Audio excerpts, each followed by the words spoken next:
The fortress of Frost. Julian Blackwood surveyed the Seattle skyline from his penthouse office, 60 floors above the city, that had watched him transform from a brilliant college dropout to the calculating CEO of Blackwood Technologies. The evening. Rain tapped against the floor-to-ceiling windows, a constant companion in this corner of the world. At 42, Julian had everything money could buy and nothing that truly mattered. Mr. Blackwood, the Evergreen Foundation Gala begins in an hour. His assistant Thomas reminded him from the doorway. Julian nodded without turning. The car is ready? Yes, sir. And Ms. Reynolds from PR insists you stay for at least 90 minutes this time. A faint smile crossed Julian's face. Tell her I'll consider it. These charity events were obligations, strategic opportunities for business connections and public image maintenance. Nothing more. Julian had long ago stopped expecting to feel anything genuine at social gatherings. His empire of technological innovation had been built with cold precision after his heart had been locked away years ago.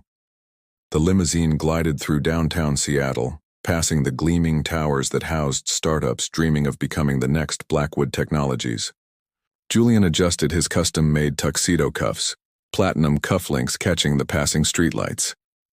His phone buzzed with notifications he ignored. Tonight was about appearances, not actual business.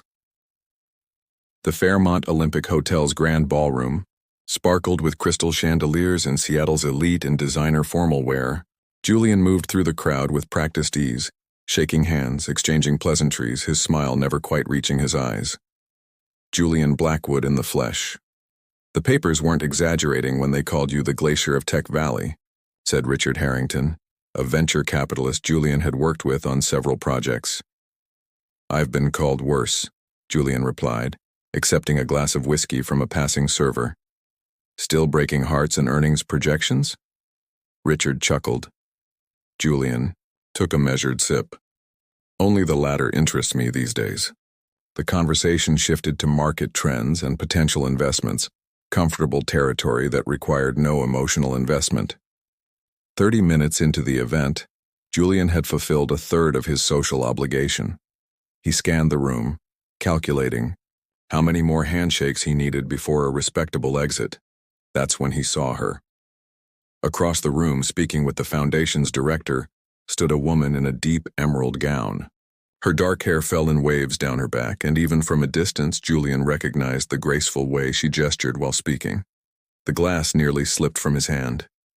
Valentina, he whispered, the name feeling foreign on his lips after 7 years of deliberate silence.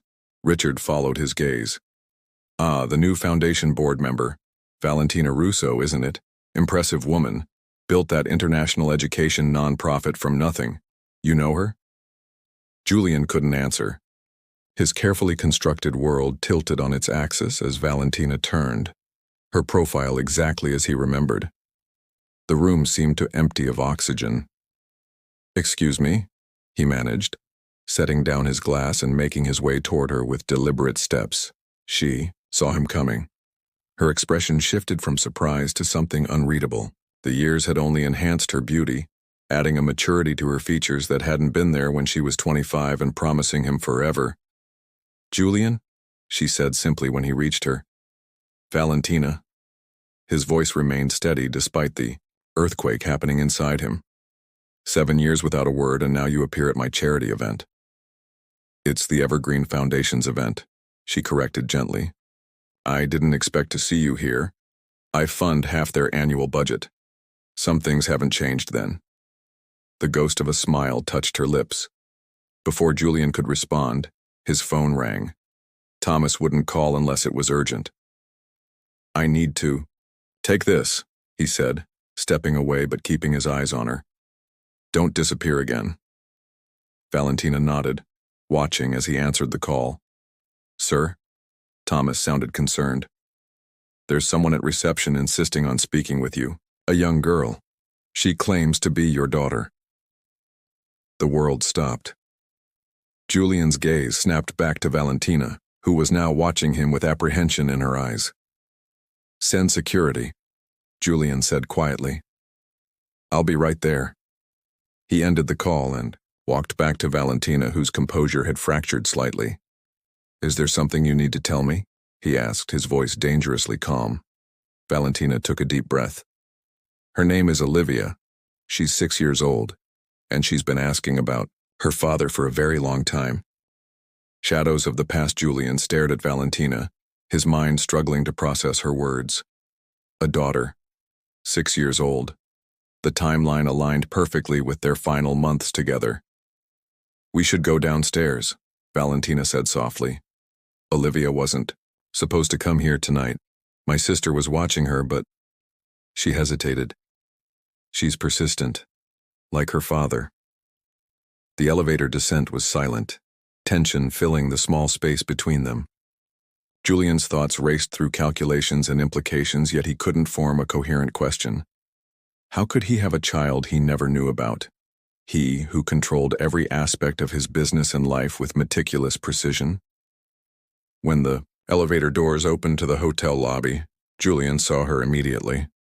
A small figure with dark hair like Valentina's, wearing a blue dress and talking animatedly to a bewildered security guard.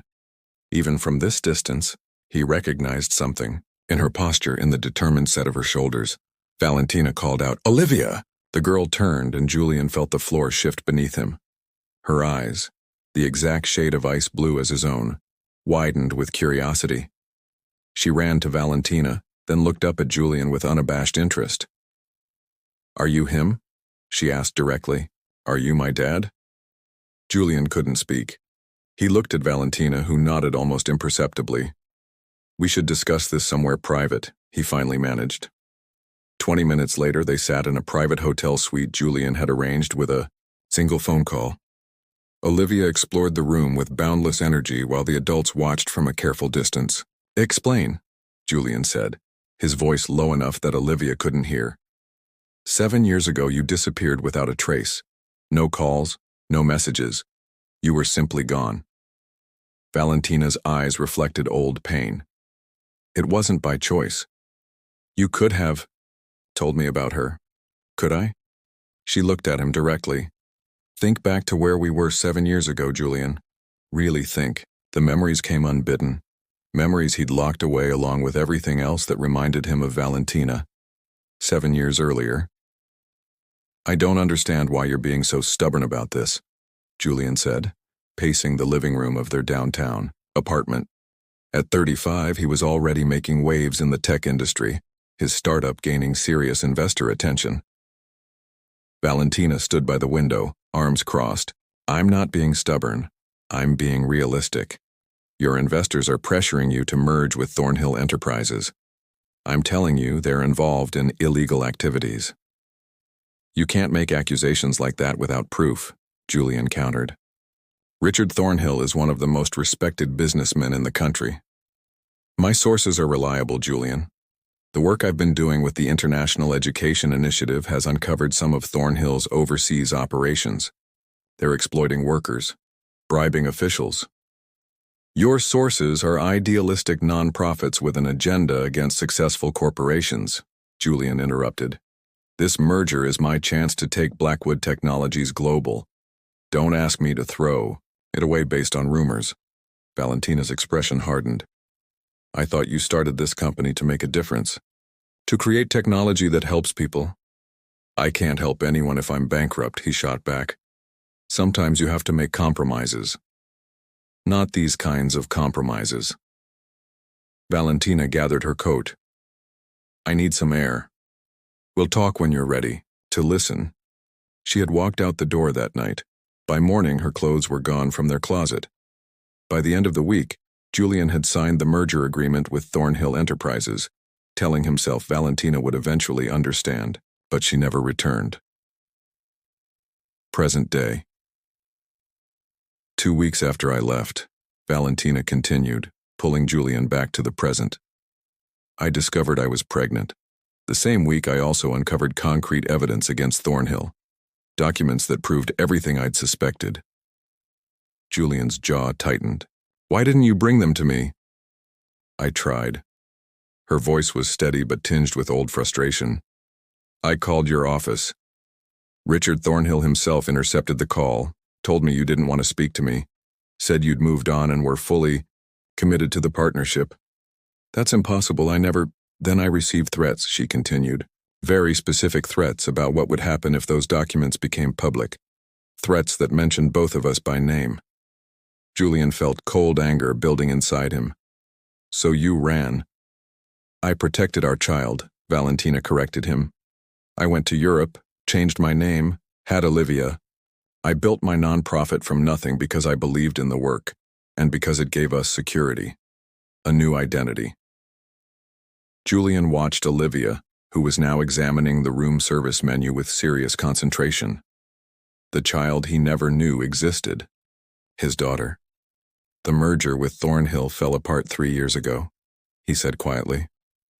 Richard was indicted for securities fraud and tax evasion.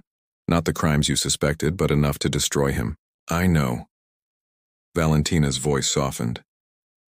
That's why I came back to Seattle 6 months ago. Why I joined the Evergreen Foundation. Why wait 6 months to tell me about her? Julian gestured toward Olivia. Valentina met his gaze without flinching. Because I needed to be sure you were ready to be a father. The Julian I left behind was becoming someone who valued power over principles. I needed to know what kind of man you are now. Before Julian could respond, Olivia bounded over to them, menu in hand. Can I have ice cream? She asked, looking between the adults. They have chocolate with sprinkles. Julian found himself nodding automatically. As he watched Olivia's face light up, something shifted inside him. A crack in the ice that had encased his heart for 7 years. Yes, he said, surprising himself with the gentleness in his voice. You can have ice cream. Valentina watched this exchange with cautious hope in her eyes, while Julian realized that everything he thought he knew about his life had just fundamentally changed. The past he'd buried had resurfaced, bringing with it not just old wounds, but the possibility of healing them. The unexpected truth. The Seattle rain intensified overnight, drumming against the windows of Julian's penthouse as morning light struggled through heavy clouds. He hadn't slept. How could he, when his world had been completely upended in the span of a few hours? Julian stood in the doorway of his guest bedroom watching Olivia sleep. After ice cream and a lengthy discussion, he had offered his home to them rather than having them return to Valentina's apartment across town. It's practical, he'd said, though they both knew it was more than that. Olivia stirred, her small hand clutching a worn stuffed rabbit. Julian was struck by how much of himself he saw in her, not just her eyes, but the determined set of her jaw, even in sleep. She sleeps like you, Valentina said quietly, appearing beside him, completely still except when she's working through a problem in her dreams. Julian turned to look at her. The morning light softened her features, reminding him of countless mornings years ago when he would wake to find her already studying him, a smile playing on her lips. We need to talk, he said, gesturing toward the kitchen. Before she wakes up. In his minimalist kitchen, all sleek surfaces and high-end appliances rarely used, Julian prepared coffee with mechanical precision, while Valentina sat at the island counter. I had my legal team working through the night, he said, placing a mug before her. I want a paternity test. Valentina didn't flinch. I expected as much. Not because I doubt she's mine, Julian clarified. I've seen her, I know, but I want everything legally documented. I want her to have my name, access to her inheritance, everything she's entitled to. I didn't come back for your money, Julian. I know that too. He sat across from her, his fingers wrapped around his own mug. But she deserves everything I can give her, including the truth about why we've been apart. Valentina studied him for a moment. There's more to the story than what I told you last night. Julian waited, his expression carefully neutral despite the tightness in his chest. After I left Seattle, I went to my parents in Florence, Valentina began. I thought I'd be safe there, while I figured out what to do about the pregnancy and the evidence against Thornhill. But 2 months later, my father received a visitor, Richard Thornhill himself. Julian's knuckles whitened around his mug. What happened? He offered my father a deal. a substantial investment in his struggling architecture firm in exchange for information about my whereabouts. Her voice remained steady, but Julian could see the old pain in her eyes. My father refused. The next day, his firm was served with fabricated accusations of structural negligence that could have ruined him. Your father chose his business over you, Julian concluded, old bitterness seeping into his voice. Valentina shook her head. No, I chose for him. I left Florence that night, told my parents I'd contact them when it was safe. I didn't tell them about the pregnancy. I didn't tell anyone. She took a sip of her coffee before continuing. I moved to Copenhagen, found work translating for an educational nonprofit.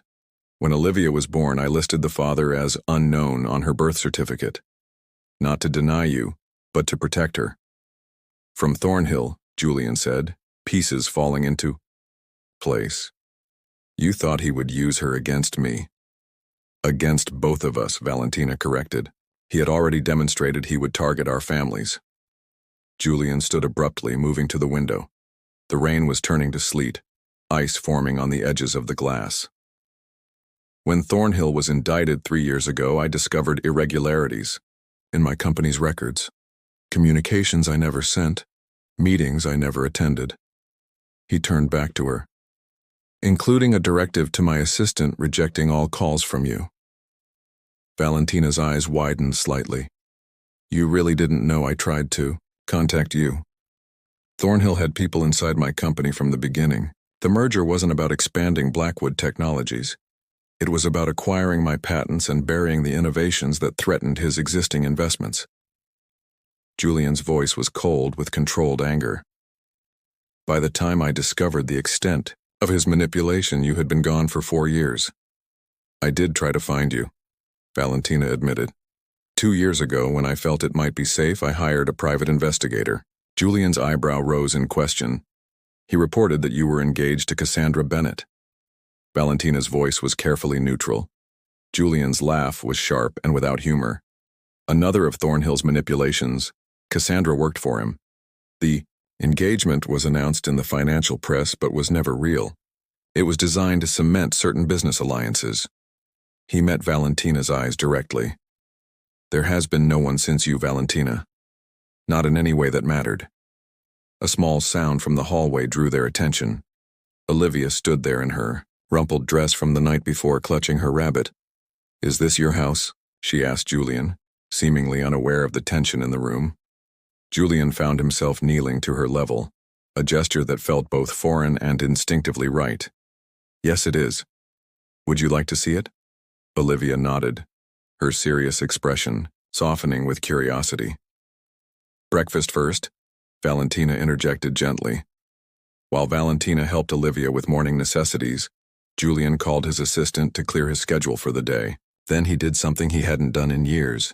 He opened the doors to the penthouse's east wing, a space he'd kept locked since purchasing the property. When Olivia and Valentina emerged from the guest room, he led them through his carefully designed living spaces, the formal dining room he never used, the living room arranged for impressive business entertaining rather than comfort. This is where you live? Olivia asked, her tone suggesting she found it lacking. It's where I sleep, Julian corrected. I spend most of my time at my office. Don't you get lonely? The directness of her question, delivered with such innocent curiosity, struck Julian like a physical blow. Before he could formulate an answer, they reached the east wing doors. I thought you might like to see this, he said, pushing them open. The space beyond had been intended as an entertaining area when Julian purchased the penthouse. Instead, it had become a storage room for the pieces of himself he'd locked away, along with his memories of Valentina. Books that weren't business manuals, musical instruments he no longer played, paintings that had once moved him. Wow, Olivia whispered, moving immediately to the grand piano positioned near the floor-to-ceiling windows. Do you play this? I used to, Julian admitted. Valentina stood in the doorway, her expression a mixture of surprise and something deeper. You kept the Bechstein. It was too beautiful to sell, he said simply. Though they both knew the piano had been hers, a gift from him during their time together. As Olivia explored the room with undisguised delight, Julian watched Valentina, taking in the space, recognizing items from their shared past preserved like artifacts in a museum. "You locked it all away," she said quietly. "Yes." Julian met her gaze. "But I kept it." A shift occurred between them in that moment, an acknowledgement that despite everything that had happened, despite the years and misunderstandings and manipulations that had separated them, something essential had remained, something neither time nor distance had managed to destroy. In the center of the room, Olivia had discovered a chess set and was carefully arranging the pieces. Her focused expression was so like Julian's that Valentina couldn't help but smile. "She's brilliant, you know," she told him softly. "Reads at a 10-year-old level, taught herself chess from a book." Pride, an emotion Julian had only ever associated with business accomplishments, swelled within him as he watched his daughter. His daughter. The words were becoming real to him now, settling into his consciousness and changing everything they touched. "I want to know her," he said simply. "I want to be her father, not just biologically, but in every way that matters." Valentina's eyes glistened with unshed tears. "That's why I came back, Julian. Not for money or to disrupt your life, but because she deserves to know you, and you deserve to know her." Outside, the sleet had turned back to rain, gentle now, cleansing. Julian felt something within him beginning to thaw, a spring after the longest winter. "Will you teach me?" Olivia called, gesturing to the chessboard. Julian moved toward her, toward this future he had never imagined possible. "Yes," he said. "I'd like that very much." Melting defenses, 2 weeks passed in a blur of legal documents, DNA tests, and carefully orchestrated meetings. Julian approached fatherhood with the same methodical intensity he applied to business acquisitions, creating spreadsheets of pediatricians, educational options, and age-appropriate activities. Yet for all his planning, he was unprepared for how thoroughly Olivia would dismantle his carefully constructed world. "That's not how you make pancakes," she informed him on Saturday morning, standing on a stool in his kitchen, watching him measure ingredients with scientific precision. "This is the exact recipe," Julian replied, glancing at his tablet. Olivia shook her head, dark curls bouncing. "Mama says pancakes need dancing." "Dancing," Julian repeated flatly, "while you stir." She demonstrated with exaggerated arm movements. "It makes them taste happy."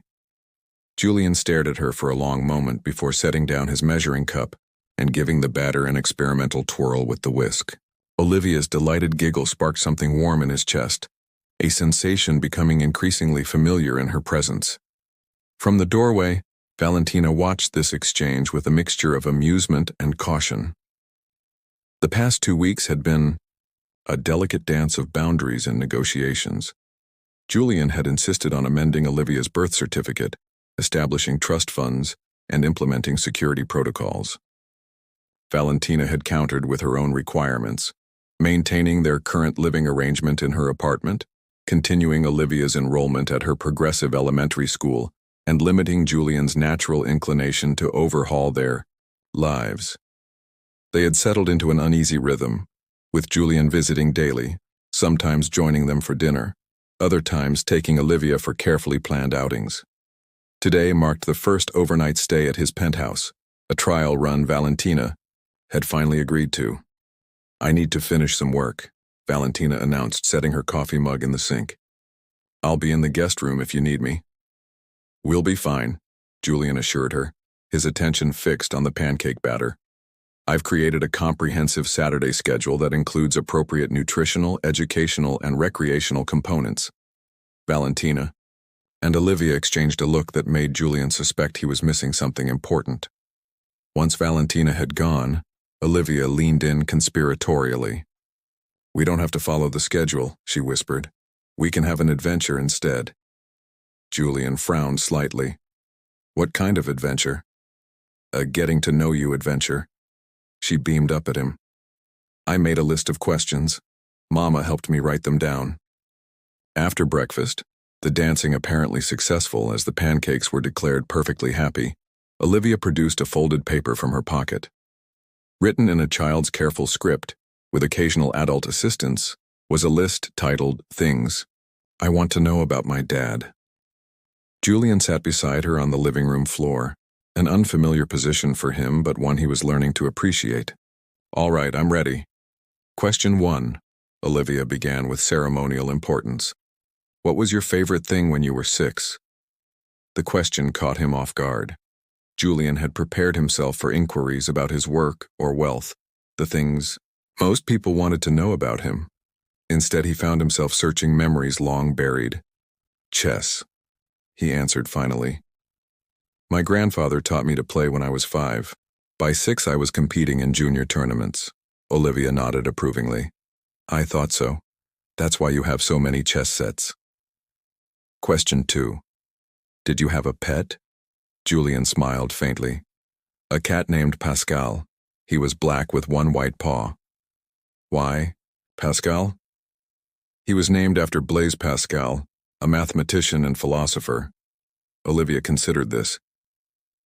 Our class has a hamster named Cheese. Julian found himself chuckling. Cheese is a fine name too. The questions continued. Favorite books, childhood mishaps, whether he'd ever broken a bone. Yes, his arm at age 9 falling from a tree he'd been expressly forbidden to climb. With each answer, Julian felt layers of his carefully constructed persona falling away, revealing parts of himself he'd forgotten existed. Question 12, Olivia continued, growing more comfortable. Why did you and Mama stop loving each other? Julian's breath caught. He glanced toward the hallway, wondering if Valentina had included this question. But Olivia was watching him with innocent curiosity. We never stopped, he said quietly, surprising himself with the truth of it. Sometimes adults misunderstand each other. We thought different things were important, and then other people created problems between us. Olivia nodded seriously. Like when Emma said I couldn't be friends with both her and Lily, so I had to choose? Something like that, Julian agreed, marveling at her insight. But you fixed it now, right? Since we're all together again? Julian hesitated. It's complicated, Olivia. Your mother and I are still figuring things out. Grown-ups always say, that, she sighed dramatically. Figuring things out just means you're scared. From the hallway came a soft sound. Julian looked up to find Valentina standing there, file folders forgotten in her hands, her expression unreadable. Mama! Olivia exclaimed. Dad answered almost all my questions. He had a cat named after a mathematician and he broke his arm climbing a tree and he still loves. Why don't you go choose a book from the shelf while I talk to your father? Valentina interrupted gently. When Olivia had moved to the bookcase, across the room, Valentina sat on the sofa near Julian, still on the floor. I didn't put that question on her list, she said quietly. I know. Julian met her gaze. She's perceptive. Like her father, Valentina's voice held no accusation, only a wistful acknowledgement. Julian rose to sit beside her on the sofa, maintaining a careful distance. I meant what I said to her. Valentina looked down at her hands. Julian, we can't simply pick up where we left off. Too much has happened. I'm not suggesting that, he countered. The people we were 7 years ago no longer exist. I'm not the ambitious startup founder willing to compromise his principles for success. And you're not the idealistic girl who believed love could conquer anything? She finished with a sad smile. I was going to say you're not alone anymore, Julian corrected softly. Neither of us is. Outside, the persistent Seattle rain had given way to unexpected sunshine, casting the room in warm light. In the corner, Olivia had settled cross-legged with a large astronomy book, her expression one of intense concentration. I've been so focused on protecting her, Valentina admitted. On building a life where she felt secure despite everything, we lost. I never allowed myself to consider what it would mean to come back, to tell you the truth. And now? Julian asked. Now I'm terrified, she confessed. Not of you, but of hoping again. Of believing we could build something real from All this brokenness. Julian had built his empire by calculating risks, by never moving forward without certainty of success. Yet here, facing the most important negotiation of his life, he found himself without strategy or leverage. "I can't promise I won't make mistakes," he said finally. "I've spent 7 years building walls that won't come down overnight. But I want to try, Valentina. For Olivia. And for us." He reached across the space between them, his hand open, waiting. A gesture, not a demand. After a long moment, Valentina placed her hand in his. The simple touch sent warmth spreading through him, melting defenses he'd maintained for so long he'd forgotten they weren't part of him. "One day at a time," she said quietly. "One question at a time," he agreed, nodding toward Olivia and her list. Later that afternoon, as promised adventures led them to the Seattle Aquarium, Julian watched Valentina and Olivia standing before the massive octopus tank, their expressions mirrored in wonder. They formed a picture he had never allowed himself to imagine. A family. His family. The protective ice around his heart hadn't completely melted, but the cracks were widening, letting in light and warmth he'd convinced himself he could live without. He had built an empire of technology and innovation, but standing there, Julian recognized he was just beginning to understand what true wealth might be. When Olivia turned and waved excitedly for him to join them, Julian moved forward without hesitation, stepping into the uncertainty of this new life with a courage he'd once reserved only for business ventures. Some risks, he was learning, were worth taking without guarantees.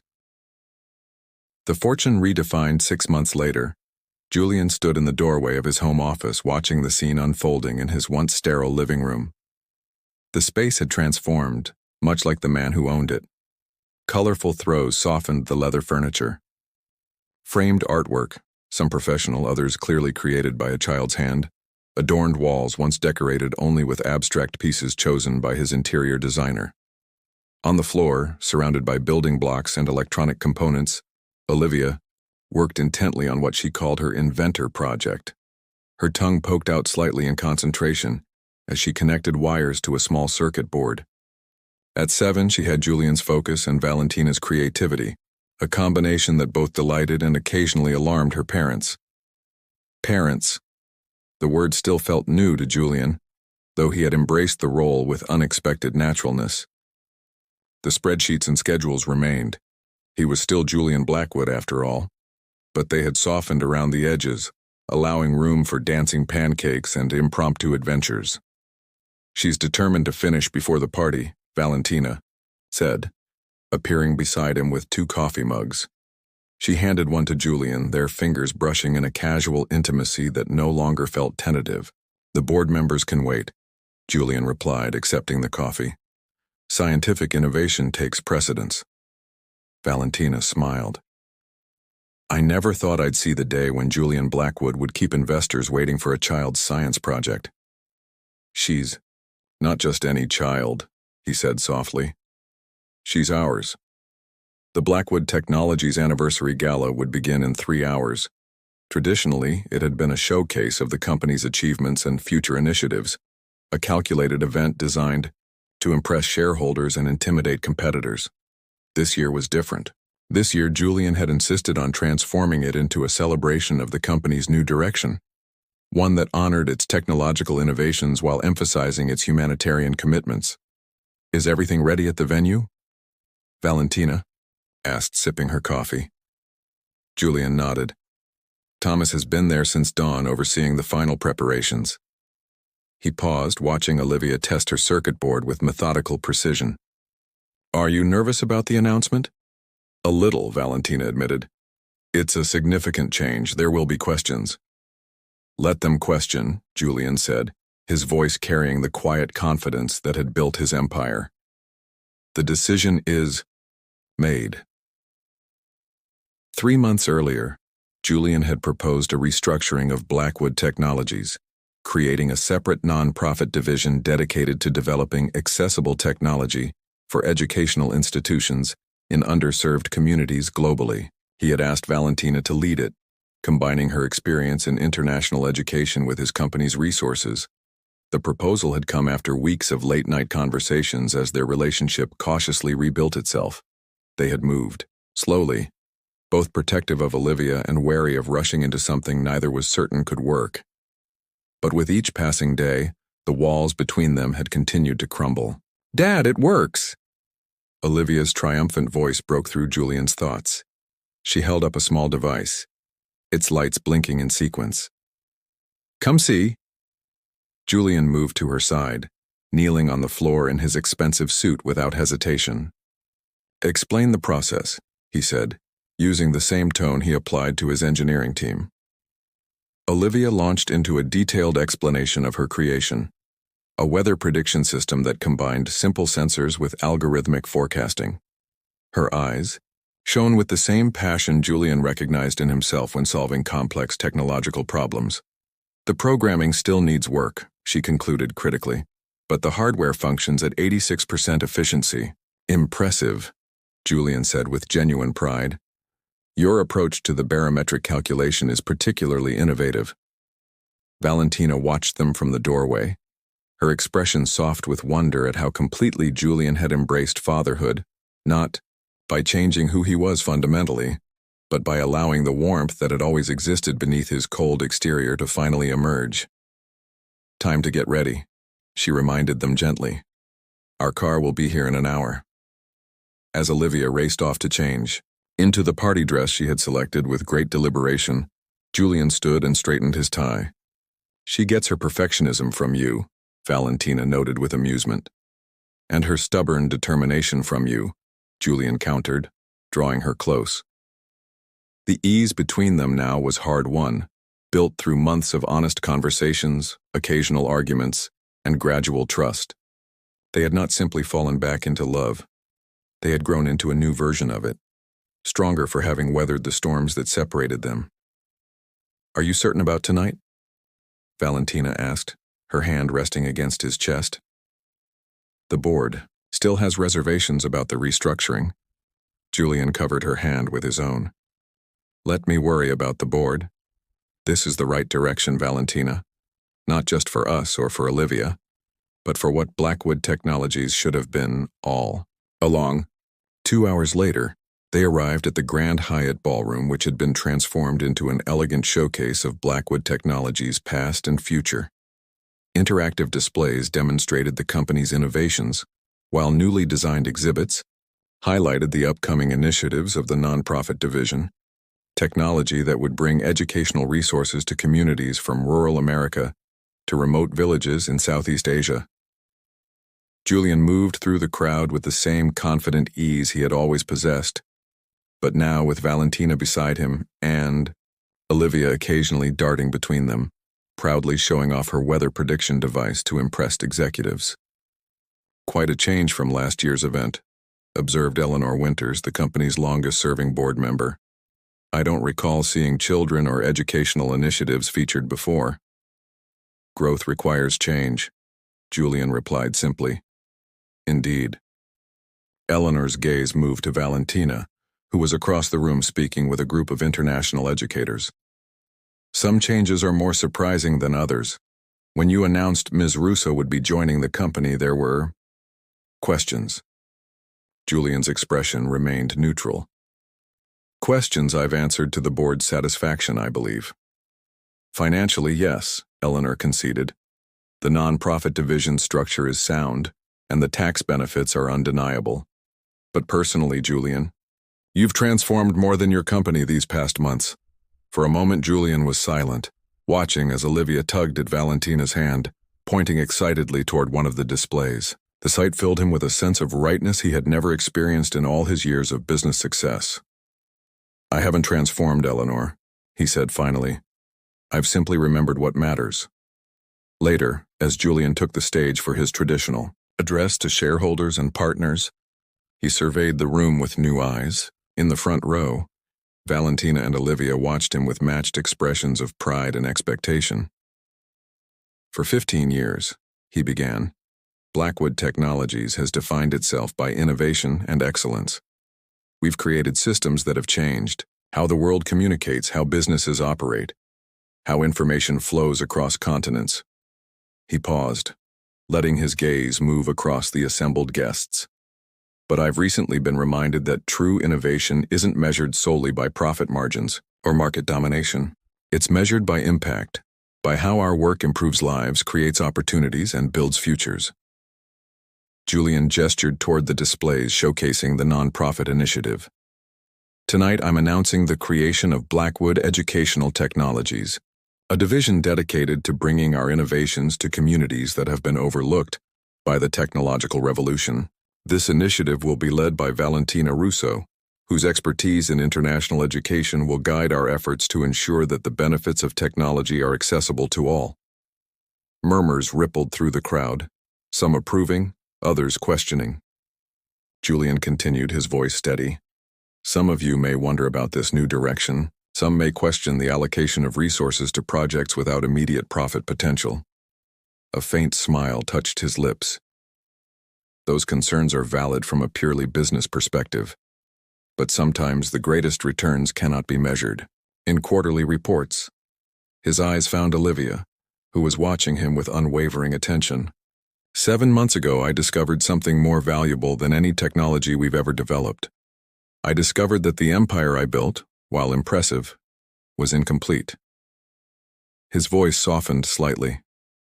I discovered that true fortune isn't measured in acquisitions or assets, but in the connections we make and the lives we touch. From the front row, Valentina's eyes glistened with emotion. She knew the cost of vulnerability for this intensely private man, knew what it meant for him to speak so openly before his business associates. Blackwood Technologies will continue to lead our industry in innovation and excellence, Julian concluded, his confidence unwavering. But now we will also lead in purpose and impact, because the most valuable legacy we can create isn't measured in billions of dollars, but in billions of opportunities. The applause that followed was thoughtful rather than automatic. Exactly the response Julian had expected. Change was rarely embraced immediately, particularly by those invested in the status quo. But as he rejoined Valentina and Olivia, he found himself unconcerned with the board's reaction or the financial press's interpretation. That was awesome, Dad, Olivia whispered, slipping her small hand into his. Was it? Julian asked, genuinely interested in her assessment. She nodded solemnly. You talked about important things, not just money things. She's right, Valentina agreed, her eyes meeting his with understanding. You spoke from the heart, Julian. It suits you. Later that evening, after Olivia had fallen asleep in the car on the way home, Julian carried her carefully to her bedroom, the guest room that had been transformed with painted stars on the ceiling and bookshelves filled with both science texts and fairy tales. As he tucked the blanket around her, he was struck by how completely this child had changed his world in just 6 months. Valentina waited for him in the living room, her formal gown exchanged for comfortable clothes, her hair loose around her shoulders. She looked up from her tablet as he entered. The financial blogs are already analyzing your speech, she said. Some are calling it a strategic pivot. Others are questioning your business acumen. Julian sat beside her, loosening his tie. And what do you think? Valentina set aside her tablet and turned to face him fully. I think you're the same brilliant, determined man I fell in love with years ago, but now you're allowing yourself to be more than just a successful CEO. She hesitated, then continued. When I first came back to Seattle, I wasn't sure what I hoped would happen. I knew Olivia needed to know you, but I didn't know if there was still a place for me in your life, beyond co-parenting. Julian took her hand, his thumb tracing the delicate lines of her palm. There has always been a place for you, Valentina, even when I tried to deny it. The silence between them was comfortable now, filled with understanding rather than uncertainty. I have something for you, Julian said finally, reaching into his pocket. He withdrew a small box, not the velvet kind that might have contained a ring, but a simple wooden one, worn with age. Valentina accepted it with curious eyes. When she opened it, she found a tarnished brass key. The key to your first apartment. She breathed, recognition dawning. You kept it all this time? Julian nodded. It was the first place that ever felt like home to me. Not because of the apartment itself, but because you were there. He took a deep breath, vulnerability still unfamiliar territory despite months of practice. I've been thinking about what comes next for us.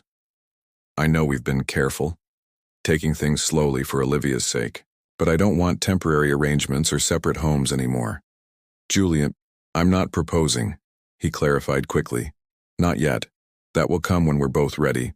But I am asking you to help me make this place a real home. Not just for Olivia, but for all of us. Valentina closed her fingers around the key, her eyes searching his. You've already done that, Julian. Day by day, you've transformed this space from a showcase into a home. With your help, he acknowledged. With both of you. Outside, the Seattle night was clear for once, stars visible beyond the city lights. Inside, the penthouse that had once reflected Julian's isolated success now hummed with the quiet energy of family, of puzzles left half-completed on coffee tables, of children's books mixed with business journals, of three lives becoming inexorably intertwined. Julian Blackwood had built his reputation as the calculating genius behind Blackwood Technologies, the man whose cold brilliance had revolutionized industries. Now he was building something far more challenging and infinitely more rewarding, a life defined not by what he owned, but by whom he loved. As Valentina curled against him, her head resting on his shoulder, Julian reflected on the strange journey that had brought them here, the misunderstandings and manipulations that had separated them, the years of emptiness disguised as success, the unexpected second chance that had begun with a charity gala and a revelation. What are you thinking? Valentina asked softly. Julian smiled, the expression no longer foreign to his features. That some fortunes can't be calculated on balance sheets. In her bed down the hall, Olivia slept peacefully, dreaming perhaps of weather patterns or electronic circuits or the family that had finally become whole. And in the living room that had once been designed to impress rather than comfort, Julian and Valentina began planning their future, not with spreadsheets or strategic timelines, but with the quiet certainty that comes from knowing what truly matters. The empire Julian had built remained, its foundations solid, its future secure. But the man himself had been transformed, not by losing who he was, but by rediscovering the parts of himself he had locked away. By remembering that the greatest achievements weren't measured in acquisitions or innovations, but in moments of connection, in pancakes made with dancing, in the simple courage of allowing oneself to love again.